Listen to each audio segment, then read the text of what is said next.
Fini l'accueil dans les jardins du palais présidentiel du Caire, les deux chefs d'État se retirent côté pavillon présidentiel où ils échangent pendant 2 heures sur des sujets d'intérêt commun. Plantant le décor de la rencontre, le président Abdel Fattah al-Sisi a déclaré en substance que l'Égypte est aux côtés du Tchad et de la transition. Les Égyptiens sont vos frères sur qui vous pouvez compter. Évoquant d'abord les relations bilatérales, Abdel Fattah al-Sisi s'est réjoui de cette première visite du président du Conseil militaire de transition qui est un signe éloquent de l'amitié et de l'estime réciproque entre les deux pays. Il s'est félicité de la présence d'entreprises égyptiennes au Tchad et de l'appui que l'Égypte apporte régulièrement au Tchad dans divers domaines. Le président Abdel Fattah al-Sisi a tenu à saluer l'engagement du maréchal du Tchad en faveur de la paix et de la sécurité au prix de son sacrifice suprême.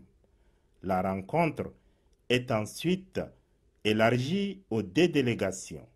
Étant au seuil du nouvel an, le président du Conseil militaire de transition, général Mohamed Idriss Déby Itno, a adressé ses meilleurs vœux au président Abdel Fattah al-Sisi, à son gouvernement et au peuple frère d'Égypte.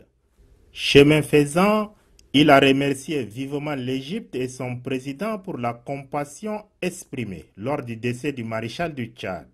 Pour le chef de l'État, la coopération tchado-égyptienne est exemplaire et couvre des domaines divers et variés, mais elle le sera davantage à travers la relance de la commission mixte qui, selon lui, est à même d'insuffler une nouvelle dynamique. Le chef de l'État cite ensuite quelques projets restés en suspens.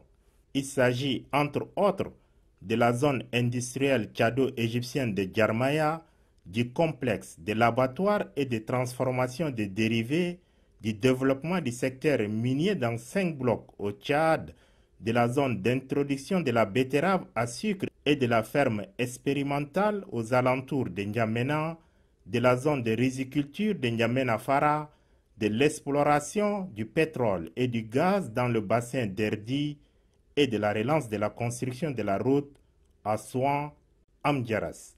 Le Tchad regorge d'énormes potentialités et les investisseurs égyptiens sont invités à venir y investir, dira en substance le chef de l'État.